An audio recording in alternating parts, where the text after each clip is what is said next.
প্রিয় শিক্ষার্থীরা, তোমরা কেমন আছো? আশা করি তোমরা সবাই ভালো আছো। ইনশাআল্লাহ আমিও ভালো আছি। আজ আমরা ক্যালকুলাসের অন্তরীকরণ নিয়ে কিছু সমস্যার সমাধান করব। আগে তোমাদেরকে ক্যালকুলাসের কিছু সূত্র লিখে দিয়েছিলাম এবং কিছু সমস্যাও সমাধান করিয়েছিলাম। আজকে আমরা দুটি ফাংশনের গুণফলের যে সমস্যাগুলো আছে সেগুলো নিয়ে আলোচনা করব, আর দুটি ফাংশনের ভাগফলের যে অন্তরীকরণ এইটা নিয়ে আমরা আলোচনা করব। আমরা প্রথমেই একটু সূত্রগুলো লিখে নিছি আমি। যেমন সূত্র 1, differentiation of u v d d x u v, তার অর্থ ইউ একটা ফাংশন, বি একটা ফাংশন। এর অন্তরীকরণ কি হবে? প্রথম ফাংশন ইউ স্থির থাকবে, বি এর আমরাও অন্তরীকরণ করব, প্লাস দ্বিতীয় ফাংশন বিটা স্থির থাকবে, আমরা প্রথম ফাংশন ইউ এর অন্তরীকরণ করব। এইটা হলো আমাদের গুণাকারে যদি দুটি ফাংশন থাকে তার অন্তরীকরণের সূত্র। আমরা এবার দ্বিতীয় সূত্রটা দেখব, d d x u by v. যদি এইটা থাকে তাহলে এইটার সূত্রটা কি? আমরা নিচে যে হর আছে এই হরের বর্গ, তার অর্থ বি আছে, বি এর বর্গ বি স্কোয়ার, আর উপরে বিটা স্থির থাকবে, উপরে যে ইউ আছে ইউ এর অন্তরীকরণ, মাইনাস ইউটা প্রথম যে লবটা আছে লবটা স্থির, এই হর যে আছে বি এর অন্তরীকরণ। আমরা এর ব্যবহারগুলো দেখব। প্রথমে আমরা নর্মাল একটা অন্তরীকরণ দেখি যে তোমাদের কেমন মনে আছে কি না। যেমন ধরো একটা অঙ্ক আছে y = e⁻²x, এই অঙ্কটা আমাদের আছে। এখন এইটার অন্তরীকরণ কি করতে হবে? অন্তরীকরণ বা ডিফারেন্সিয়েশন উইথ রেসপেক্ট টু এক্সের সাপেক্ষে যদি আমরা এর অন্তরীকরণ করি তাহলে আমাদের যে জিনিসটা হয় dy/dx = d dx e⁻²x। এখন এইটাকে যদি আমরা সমাধান করি তাহলে দেখো, তোমরা জানো e⁻²x বা e⁻x বা যাই থাকুক এর অন্তরীকরণ কি? হ্যাঁ, e⁻ex এর অন্তরীকরণ হয়েছে e⁻x, তার অর্থ e⁻²x আছে 2x। তারপর আবার এর পাওয়ার যেটা আছে তার আবার অন্তরীকরণ করতে হবে, আছে 2x, এই e⁻²x, এখানে 2 হয়েছে দুর্বল, গুণ আকারে আছে, ওরে আমরা বাইরে নিয়ে আসছি। এখন এক্সের অন্তরীকরণ তোমরা জানো ডি ডিএক্স এক্সের অন্তরীকরণ 1, সুতরাং এখানে 2 dx × 1, তার অর্থ 2 e⁻²x। আমরা এভাবে অন্তরীকরণগুলো করে থাকি। এবার আমরা আসি, আমি এখানে লিখে নিয়েছি 9C এর অঙ্ক, অথবা অন্য যে কোনো রাইটারের বইতে 9.3, তারপর 9-3 অনুশীলনী। আমাদের এখানে অক্ষরপত্রে লেখা আছে ABCD এইরকম, এগুলো চিহ্নিত করছে, অন্য যে কোনো বইতে মিলাইলেই তুমি পাবা। এখন এখানে আর একটা অঙ্ক 2-এর 1 নম্বর একটা অঙ্ক আছে y = e⁻√x। এখন এইটার যদি আমরা অন্তরীকরণ করতে চাই, আমি একটু ইংরেজিতে লিখি ডিফারেন্সিয়েট উইথ রেসপেক্ট টু এক্সের সাপেক্ষে অন্তরীকরণ করে। তাহলে এইটা করলে কি হবে? dy/dx = d dx e⁻√x। এখন এখানে আমরা e⁻ যাই থাকুক ওর অন্তরীকরণ আমরা বলছিলাম, হ্যাঁ e⁻√x আছে, আমরা √x লিখব। দ্বিতীয়ত আবার যেহেতু ওর পাওয়ারকে ডিফারেন্সিয়েশন করা যায়, তার পাওয়ারকে ডিফারেন্সিয়েশন, এর পাওয়ার আছে √x, এই √x রে আমরা আবার ডিফারেন্সিয়েশন করব। এখন e⁻√x আর √x এর অন্তরীকরণ তোমরা সূত্রে শিখেছ এবং আমরা প্রমাণও করছি যে e⁻√x এর অন্তরীকরণ 2√x। তাহলে এইটাকে যদি আমরা একটু সুন্দরভাবে লিখি তাহলে হলো কত? 2√x। এটা হলো আমাদের অ্যান্সার। আমরা এখন আর একটা অঙ্কে যাব, 2-এর, যেমন 2-এর 5 নম্বর অঙ্কটা কি আছে আমাদের, e to the power sign y equal two e to the power sine cos inverse x। আমি গত ক্লাসে তোমাদেরকে এই সূত্রগুলো শিখিয়েছিলাম যে cos inverse x, sign inverse x বা ট্যান ইনভার্স x, আমাদের যে ত্রিকোণমিতির নামগুলো আছে এর অন্তরীকরণের সূত্রগুলো নিশ্চয়ই তোমাদের মনে আছে। আচ্ছা, মনে না থাকলেও আমি এখানে লিখে দেখাবো যে তোমার কোনটা কখন কি অন্তরীকরণ হয়ে থাকে। প্রথমে আমরা দেখি, যেমন এর যদি ডিফারেন্সিয়েশন করি আমরা, differentiation with respect to x, আমরা এক্সের সাপেক্ষে যদি অন্তরীকরণ করি তাহলে আমরা লিখতে পারি কি ডিওয়াই বাই ডিএক্স, আর এখানে আছে d x e to the power sine cos inverse x. আমাদের এই অঙ্কটা আছে, আমি একটু সেকেন্ড ব্র্যাকেট দিয়ে আটকায় নিলাম যেহেতু প্রথমে ওকে একটা উপাদান হিসাবেই আমি মনে করি। এখন এখানে আমাদের কি আছে, প্রথমে ই আছে, তাহলে তুমি জানো ই এর পাওয়ার যাই থাকুক ও ডিফারেন্সিয়েশন প্রথমে যা আছে তাই হবে, ই সাইন cos ইনভার্স এক্স। এখন আমাদের ই এর পাওয়ার আছে সাইন cos ইনভার্স এক্স, এখানে আমাদের আবার ডিফারেন্সিয়েশন করতে হবে সাইন cos ইনভার্স এক্স। এখন আমরা e to the power sine cos inverse x যা আছে তাই লিখবো, এ তো করা হয়ে গেছে। এখন সাইনের ডিফারেন্সিয়েশন তোমাদের মনে আছে নিশ্চয়ই, হ্যাঁ, সাইনের ডিফারেন্সিয়েশন হয়েছে cos, তাহলে আমরা এখানে লিখতে পারি cos, আর ভিতরে যে আছে তাকে আমরা করব না সাইন, আর এই cos ইনভার্সকে আমরা থিটা মনে করব, মানে ওটা কোণের মান, ওকে করা যাবে না। এখন আমরা সাইনেরে করার পর আবার দেখলাম কি যে এই যে কোণটা আছে cos ইনভার্স, একে আবার করা যায়, যতক্ষণ আমাদের এভাবে করা যাবে আমরা ততক্ষণ অঙ্কটাকে করব cos ইনভার্স। এবার আমাদের কি হয়েছে, cos inverse x E to the power sine cos inverse x. এখন cos ইনভার্স এক্সের ডিফারেন্সিয়েশন আমি বলছিলাম যে এইটার ডিফারেন্সিয়েশন হচ্ছে 1/√1 minus x square. cos inverse এক্সের ডিফারেন্সিয়েশন হয়েছে -1 ডিভাইডেড বাই ভাগ √1 মাইনাস এক্স স্কোয়ার, আমরা তাই লিখছি। এখানে cos ইনভার্স বাদ গেলে এখান থেকে এক্স, আর এখানে আছে ই সাইন cos ইনভার্স এক্স, আর এখানে হলো মাইনাস, তাহলে মাইনাসটা আমি প্রথমে দিয়ে দিতে পারি, আর নিচে যেহেতু আছে 1 মাইনাস এক্স স্কোয়ার, এইটা আমাদের এখানে অন্তরীকরণ।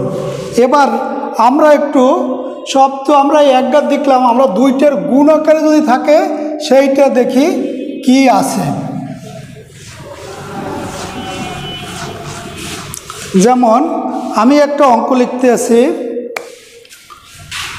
y equal to e to the power x, আর একটা আছে x3, এইটা। এখন এইটার দুইটা ফাংশন আছে, এক্স কিউব একটা, ই টু দি পাওয়ার এক্স একটা, অথবা এই ই টু দি পাওয়ার এক্স স্কোয়ারও আমরা লিখতে পারি, কোনো অসুবিধা নেই। যে কোনো অঙ্ক থাকলে আমরা এই গুণের সাহায্যে, এই যে আমাদের দুইটা ভগ্নাংশের মানে ফাংশনের গুণ আকারে থাকলে যে অঙ্ক আমাদের করতে হয় এই সূত্রেই আমরা করব। তাহলে আমি একটু লিখে নিই, differentiation with respect to x, এক্সের সাপেক্ষে অন্তরীকরণ করে। এখন ডিওয়াই বাই ডিএক্স, এখানে আমি লিখলাম d x x cube e to the power x square. এখন আমার এইটুকু হয়েছে ইউ, এইটুকু বি, তাহলে আমাদের সূত্রটা প্রথমে কী ছিল, ইউটা স্থির, তার অর্থ এক্স কিউব স্থির, এখানে আমরা করব d x e to the power x স্কোয়ারের অন্তরীকরণ, প্লাস এখানে বিটাই স্থির, তাই বি আমার হয়েছে এইটা হয়েছে ইউ, এইটা বি আমি একটু চিহ্নিত করে নিলাম, তাহলে বিটাই স্থির, তার অর্থ e to the power x square স্থির, ডিএক্স বি হয়েছে এক্স কিউব। এবার আমরা আসি x cube e to the power x square, এইমাত্র দুইটা অঙ্ক করছি, এর পাওয়ার যদি থাকে যা তাই প্রথমে স্থির থাকে, এরপর আবার দেখতে হবে এর পাওয়ার যে আছে তাকে অন্তরীকরণ করা যায় কিনা। হ্যাঁ যায়, এখানে আছে এক্স স্কোয়ারের অন্তরীকরণ আমাদের আছে, এই জন্য আমরা আবার করব। প্লাস এখানে e to the power x square স্থির ছিল, এক্স কিউবের ডিফারেন্সিয়েশন হয়েছে এক্স 3x স্কোয়ার, তার কারণ পাওয়ারটা পিছনে যায় এবং পাওয়ার ওখান থেকে 1 কমে। এবার আমরা একটু দেখি ক্যালকুলেশনে কি হয়। X cube e to the power x square, আর এক্স স্কোয়ারের ডিফারেন্সিয়েশন হয়েছে 2x। আর এখানে আমাদের যদি আমরা লিখতে চাই এরকম লিখতে পারি। এখন এইটাকে যদি একটু সুন্দরভাবে লিখি তাহলে 2x two the power 4 e to the power x square plus 3x square plus e to the power x square. আমরা এখানে অ্যান্সার লিখতে পারি, অথবা আমরা যদি একটু কমন নিয়ে লিখি তাহলেও আমরা লিখতে পারি। কি লিখতে পারি কমন নিয়ে? এটা গুণ আকারে আছে। কমন নিলে আমরা কী নিতে পারি? এখানে এক্স টু দি পাওয়ার 4 আছে, এখানে এক্স স্কোয়ার আছে, e to the power x square আছে, এটা। তাহলে আমরা যদি x square e to the power x square common নিই তাহলে এখানে 2x স্কোয়ার প্লাস 3, এই হলো আমাদের অ্যান্সার। প্রিয় শিক্ষার্থীরা, এভাবে তোমাদের 2টা 3টা যেভাবেই থাকুক আমরাও অন্তরীকরণ করতে পারবো। এবার একটু আসি দেখি ভগ্নাংশ আকারে যদি থাকে তার অর্থ 2টি ফাংশনের ভাগফল আকারে যদি থাকে তার অঙ্কগুলো আমরা কেমনে করব একটু দেখে নিই, তাহলে আমাদের এক্সারসাইজের অঙ্কগুলো করা একটু সহজ হবে। যেমন আমি একটা অঙ্ক লিখলাম এক্স স্কোয়ার, আর নিচে লিখলাম আমরা e to the power x. এই আমার একটা অঙ্ক আছে y ইকুয়াল টু, আমি ধরে নিলাম, ধরি y ইকুয়াল টু এইটা। এখন এইটা যদি থাকে তাহলে এটা ভগ্নাংশ আকারে আছে, তার অর্থ আমরা যে লিখছিলাম u/b, এই ভগ্নাংশ আকারে থাকলে তার অর্থ ভাগ আকারে থাকলে আমরা সেক্ষেত্রে অন্তরীকরণের সূত্রটা হয়েছে আমাদের এইটা একটু ব্যবহার দেখি। তাহলে আমরা যদি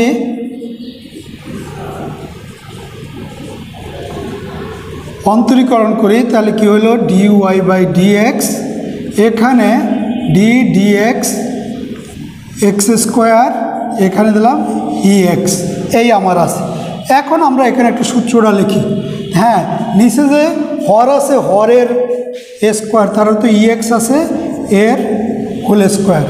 এখানে exটা স্থির, তার তো বিটা স্থির, বিটা স্থির যখন থাকবে তখন u এর ডিফারেন্সিয়েশন তার অর্থ এক্স স্কোয়ার, সূত্রের মাইনাস এক্স স্কোয়ার তার অর্থ ইউ স্থির, ডিফারেন্সিয়েশন হইবে dx e to the power x.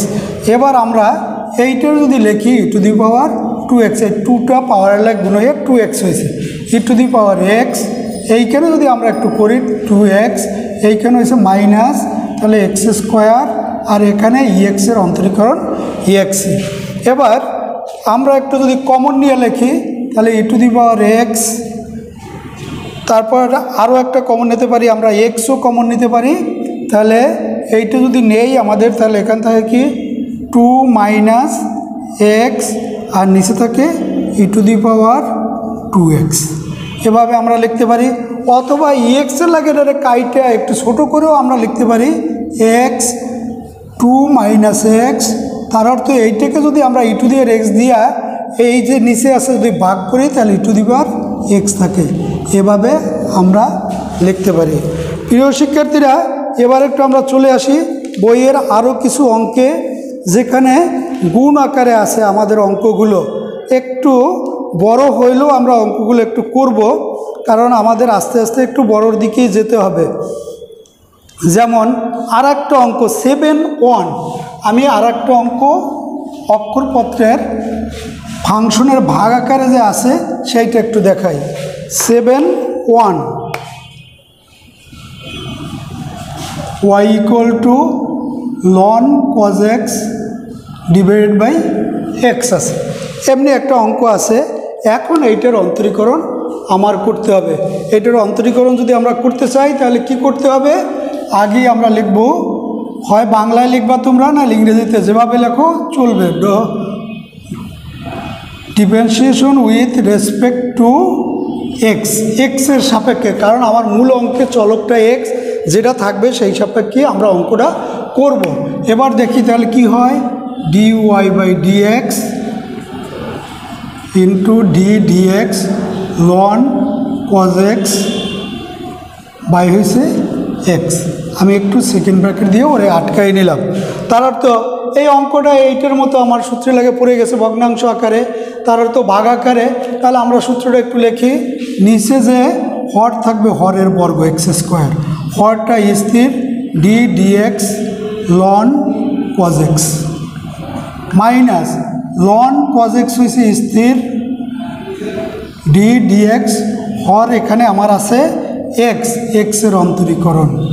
এবার আমরা দেখি ফলাফলটা কি হলো, x², ঠিক আছে, এক্স লন, তোমরা জানো লন এক্সের ডিফারেন্সিয়েশন কি?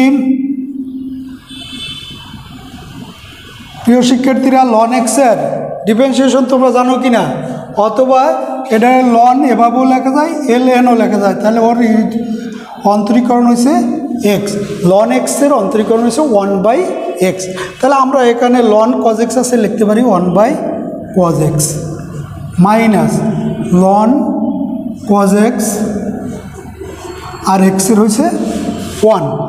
এবার আমরা যদি এখানে একটু ক্যালকুলেশনটা করি তাহলে দেখো কি দাঁড়াচ্ছে, এখানে x², ঠিক আছে, এই কসটা নিচে ওর একটু ভগ্নাংশ মানে ওর একটু লসাগু করতে হবে log x cos x, তাহলে উপর রয়েছে এক্স মাইনাস এখানে আছে লন cos x আরও ইন্টু হইবে cos x।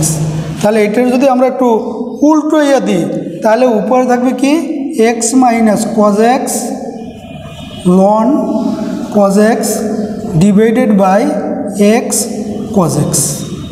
এই হলো আমাদের আর একটা সমস্যা আমরা দেখলাম। এবার একটু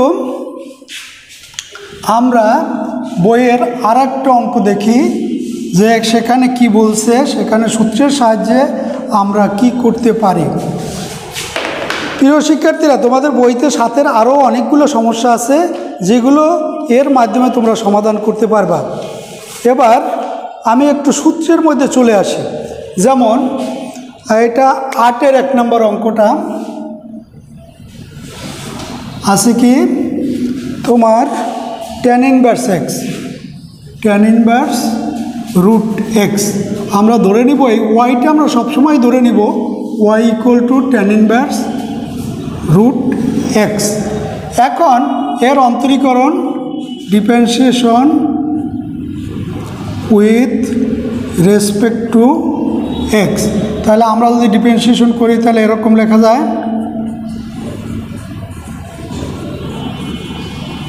tan ইনভার্স এক্স। এখন tan ইনভার্স এক্সের অন্তরীকরণটা কি, এইটা যদি তোমার জানা থাকে তাহলে আমরা অঙ্কটা শুধু বসাই দিব, তাহলে আমাদের অঙ্কটা হয়ে যায়। এখন আমি একটু দেখি tan ইনভার্সের ইন্টিগ্রেশনটা কি।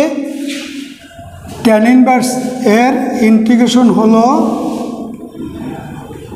1/1 প্লাস x²। প্রিয় শিক্ষার্থীরা, তাহলে আমরা এখানে লিখতে পারি 1/1 প্লাস রুট এক্স আছে তার স্কোয়ার। এবার dx আমরা তো এখানে রুট এক্স, হ্যাঁ, তাহলে আমাদের এই রুট এক্সের তো আবার ইন্টিগ্রেশন হয়, সেটা কি এখানে আমার ওকে আবার করতে হবে। তাহলে রুট এক্সের ইন্টিগ্রেশন তুমি জানো 1/1 প্লাস এক্স এখানে হয়, আর এখানে হয় 1/2 রুট এক্স। রুট এক্সের ইন্টিগ্রেশন এইটা। এখন আমরা এটা লিখতে পারি কি 2√x 1 প্লাস এক্স। এ হলো আমাদের অ্যান্সার। এমনিভাবে আমাদের আরও কিছু অঙ্ক আছে যেগুলো আমরা করতে পারি। যেমন আমি একটা অঙ্কে চলে যাই 9-এর 1। 9-এর 1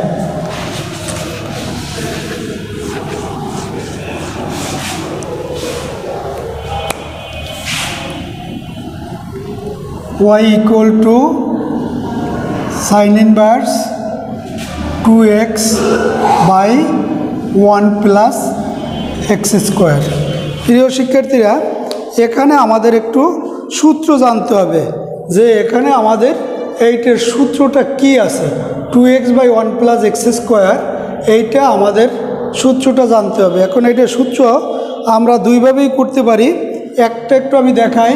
তোমাদের আগের ক্লাসে আমি পড়াইছিলাম 2 tan inverse x equal to sine inverse 2x by 1 plus x square, এইটা একটা হয়। আর একটা হয় যে তোমার cos inverse 1 minus x square 1 plus x square. আর একটা হয় 2 tan ইনভার্স এক্সের। আর একটা হয় যে tan inverse 2x by 1 minus x square. এখন আমাদের আছে sine inverse 2x by 1 plus x square. তাহলে আমরা এটার এই জিনিসটা লিখতে পারি যে 2 tan ইনভার্স x, এইটা আমরা লিখতে পারি। আর এইটা যদি আমরা লিখতে পারি তাহলে এখন আমরা tan ইনভার্সের ডিফারেন্সিয়েশনটা পারি। এখন আমরা লিখতে পারি differentiation with respect to x dy by dx equal to 2 constant বাইর করে নিয়ে আসলাম। আমরা ভিতরে যে আছে তাকে অন্তরীকরণ করব। তাহলে 2 1 বাই 1 প্লাস এক্স স্কোয়ার, তাহলে কী হলো 2 বাই 1 প্লাস এক্স স্কোয়ার। এই হলো আমাদের অ্যান্সার। এমনিভাবে আমাদের সাইন ইনভার্স কজ ইনভার্স যত অঙ্ক আছে আমরা এভাবে করতে পারবো। প্রিয় শিক্ষার্থীরা, তাহলে তোমাদের বইতে যে এই অঙ্কগুলো আছে তোমরা এই সূত্রের সাহায্যে যদি প্র্যাকটিস করো তাহলে আলহামদুলিল্লাহ তোমরা সবাই দেখা যাবে যে এই সমস্যাগুলো সমাধান করতে পারবা। কারণ আমার সূত্র এইটা, একটু হয়তো চেহারায় পরিবর্তন আছে, সব অঙ্ক তো আমি যেটা করাইছি এরকমই থাকবে এমন না, একটু পরিবর্তন থাকবে। ওইটা একটু তোমরা বুঝে এই সূত্রের সাহায্যে করলেই তোমাদের অঙ্কগুলো হবে। হ্যাঁ, সবাইকে ধন্যবাদ। আসসালামু আলাইকুম।